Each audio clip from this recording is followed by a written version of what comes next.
So I wanted to give everybody an update of what's been going on. It's been a couple months since we posted anything. Um, so we ended up, so we had a couple of bad storms in Missouri.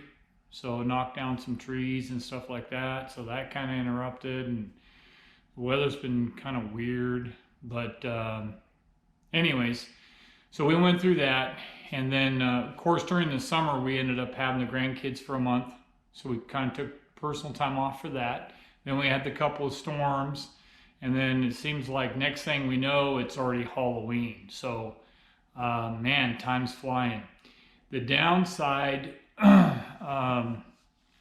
it was kind of unexpected, but my father passed away in North Carolina. So we ended up flying over there and been taking care of business and getting some stuff done for that.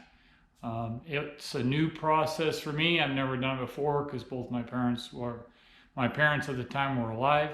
Never had to go through that. Anyways, we'll just leave it at that. So the other thing that came up was, so the 2Awolf truck, back in the day I couldn't afford, anything bigger or anything like that. And it's 4-wheel drive, it does really good, and just been building it ever since. And it's been a couple of years been building it. I've been looking at auction sites, and I did come across one truck that had a big box and stuff on it, and it was already kind of set up for what we wanted. And every once in a while you see the auction sites where somebody will say, well, I got a Ferrari for $150 or whatever. That doesn't happen too often. I look at Proxy Bid, I look at Government Planet, Iron Planet, Sullivan's, different auction places, and see what's up for bid. There's been a couple of times a bid on something, and usually it goes well past what I'm willing to pay. Well, before my dad passed away, there was a truck that I seen, and it's like, well, I'll just put a maximum bid on it. Now, for those of you who don't know, if you put a maximum bid on something, it doesn't start at that price. It'll start, let's just say your maximum bid was $10,000.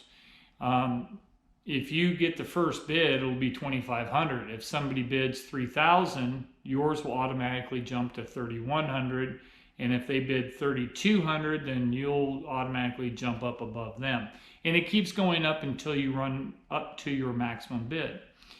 Well, it was kind of weird because I put my maximum bid in, and the truck is normally fairly expensive. So I put my maximum bid pretty low anyways, and it was out of Oklahoma City, Oklahoma. And, at the end of, and then of course went to North Carolina and stuff, pretty much forgot all about it. I came back, the auction was running, and I was heading home and the auction ended, but I didn't get an email. So it's like, okay, well, the seller can also pass. So in other words, it's kind of like a reserve. If they think, well, the truck's worth $80,000 and the best bid they have is $20,000, they can pass because they don't want to sell it that cheap. They know it's worth a lot more than that. So about probably an hour, maybe a little sooner than that, after the auction ended, I was surprised, very surprised, that I got an email saying that you won the bid and you have 3 days to pay for it. Pretty wild. So I got this big truck, and I got it for probably about 25% of the price, maybe something like that, of what the price I think should have been. It's got really low miles on it. It's only got like 100, it's got under 115,000 miles on it. And I'll end up putting a clip in here and showing it to you. So then we had to schedule. I was going to go down and drive it because they said it drove perfect. It drove fine. It ran really good. I was going to go to Oklahoma City and drive it back. It's roughly, 6 to 8 hours. 9 hours, I guess, in the truck. But we had to schedule. Went ahead, instead of taking the 2 days off, going down there, you know, my wife following me or whatever, and then driving it back, went ahead and said, screw it, I'm just going to pay somebody to transport it. So I used one of those sites where the truck drivers, I guess, bid against each other or something. Oh my God, what a nightmare. But anyways, I did find somebody who was willing to do it fairly cheap. I shouldn't say cheap, it was still kind of expensive.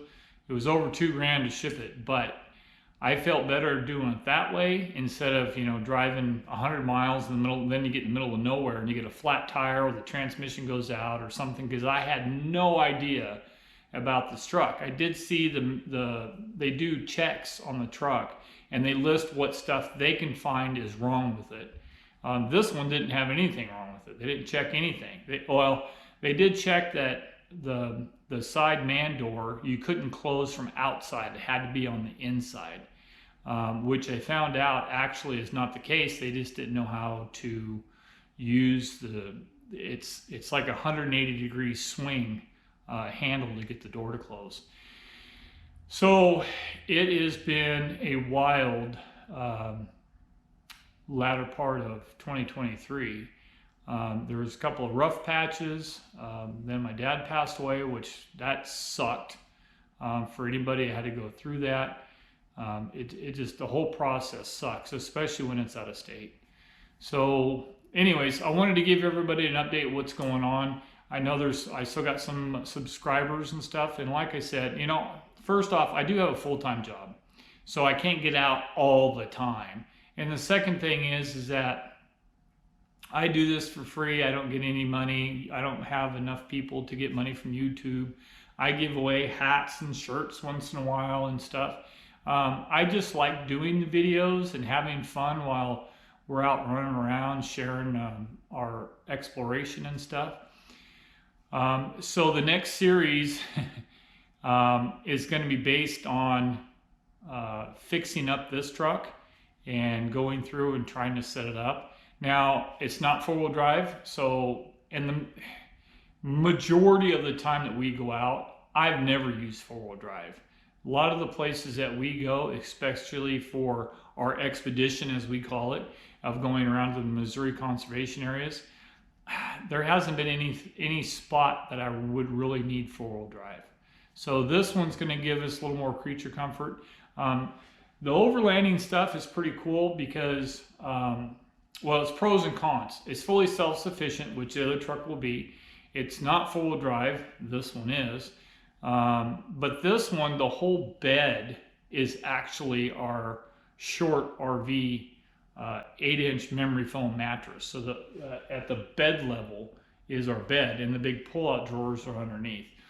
So if you've watched our videos in the past, you would see, you know, how it's kind of set up. So that means every time you want to change clothes, you either have to do it while you're laying down, which kind of sucks, especially when you're getting older.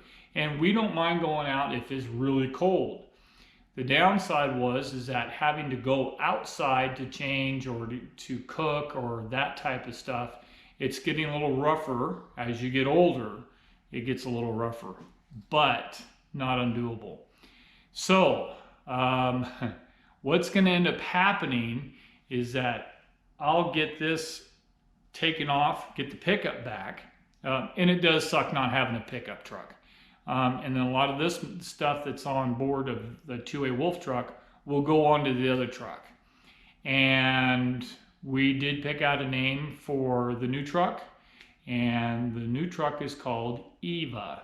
So yeah, it's like I said, it's been crazy. Anyways, so I just wanted to give you guys an update of what's been going on and what to look forward to. So you guys can find me on Facebook at 2Awolf. You can find me on, if you're watching this on YouTube, obviously you already know that. But if you guys have questions, comments, concerns, you can put them down below. And keep looking, because I'm going to start posting some videos of some of the stuff that's going on, and I'll show off the new truck. So anyways, thanks for watching. I'll talk to you guys later. Thank you very much.